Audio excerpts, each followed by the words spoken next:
Hello guys, welcome back to another video of Unix assembly. In this video we are going to discuss about the basic commands that are used in our Unix programming. So these are the basic commands that we are going to know about in this video, which is pwd, mkdir, rmdir, ls, cd, man, history, alias. So these are the basic commands that you need to know before to start learning about Unix programming. So let's get started and get interact with each command. So to get the full functionality of each command, you need to play with that command. It's up to your choice. If you play very much on commands, then it will give you more grip on the command usage. It's up to you. If you play very much, then you can get the main you will get the uh, you will get more grip on the commands. So let's get started. So you can take any Unix environment terminal. Here I am using my Kali Linux terminal, or you can use your Ubuntu terminal or something else like that. Even these terminals are available in online. You can search for them and you can practice at online also. If you are unable to install the Kali Linux or Ubuntu, the installation process of Kali Linux is in our channel. I am going to drop the link of the video in this video description. Go and check it once. If you are having any doubts in the installation of Kali Linux or anything, please raise a comment, or you can come to our Discord server and you can make a discussion with us. We will help you out to learn the Unix programming. So let's get started. First we are going to see about the PWD, which will shows the present working directory. So it will give the output of the present working directory. See here, this is the root, means this is the home directory that we are going to work here. And if we want to change the directory, you can use cd. So before going to cd, we know the list of directories or files that are present in our home directory. So for that purpose we are going to use ls, which will represent the list of the files or directories present in our present working directory.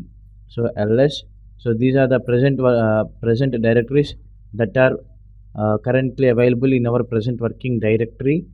So if you want to navigate to any one of our let me take, okay, if I want to navigate to desktop folder, then I need to give the command like this: cd space the file name or directory name, whatever you might want. Okay, cd space the folder name, it will navigate to there. And if you want to view the content at the desktop folder, then you need to use ls. See here uh, in desktop I didn't place any any icons are like that, so that it doesn't represented any icons, or it does not produce any output while when I hit enter. So that this is the purpose of ls. And if you want to navigate to previous directory, in previous the root Kali, root is the present working directory at here. And if you want to navigate back to the original original directory, means you need to hit like this: cd cd space two dots. So it will navigate to your previous directory that you have worked on. And okay, here we saw about pwd and ls command and cd command. And I forgot to mention one of the ls command utility. If you want to know the permissions that you had, okay, let me navigate to documents folder, because I have some stuff on document folder. So that, and if you want to if you want to know the permissions that you have allocated to a particular file, means then you have to use ls minus al. See here, it will give the permissions that we have allocated to our files. See here, r means read, w means write, and x means executable. Here x means executable. and D means directory. See here it represents as directory, whereas we will give the permission to a particular file or direct or a folder.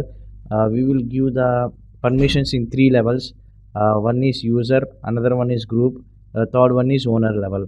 So these bits represent the current, corresponding group. So here read write execute read write execute. So here at the owner level, we allocated the permissions only read and write. At group, we only allocated read, and this is also read. I will give a clarity when we are working with chmod command in next upcoming videos. And if you want, if you have any hidden files also, we can view with that ls command. Let me show you. If you use -a flag, then it will produce the output of hidden folders or hidden files also. If I hit enter, then we will see the hidden files. If there are any hidden files present in that particular directory, it will present, it will produce the output of that particular directories, particular files, like that. So these two flags, ls -a and l, these two flags are very important while you are dealing with Unix programming. And here we learned about pwd, ls, cd, and man. Man is a command which will gives the description. It's look like a help prompt, like so if you want any help how to use a command, then if you hit man space that command, then it will show the directory usage. See here, the directory usage will be printed like this.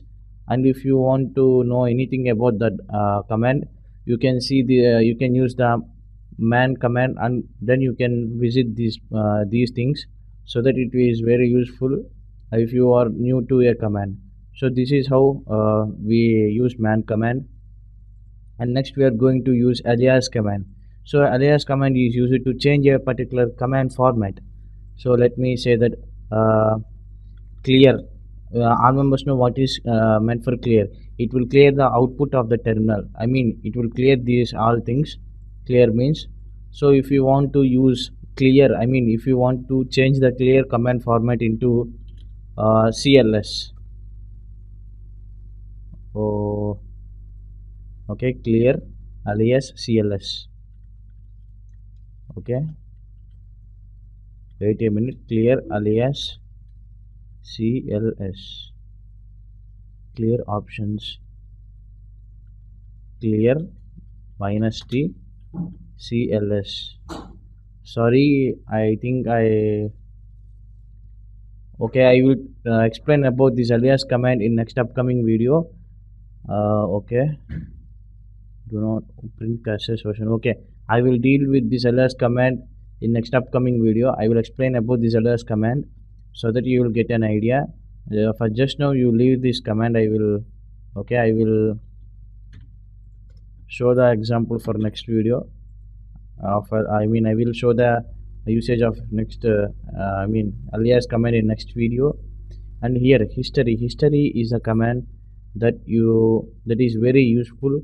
So it will the Unix command, the Unix terminal have an utility called history. So it will stores the command that you had entered since from installation of your Unix operating system. So that if you have entered any commands from the installation of Unix until the end of the usage, so that commands will be stored in a log file, and that log file can be accessed by history command. So let me show that. Clear history.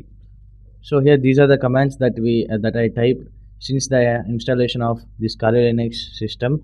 So let me see, if I want to execute any command from this history, then I can do this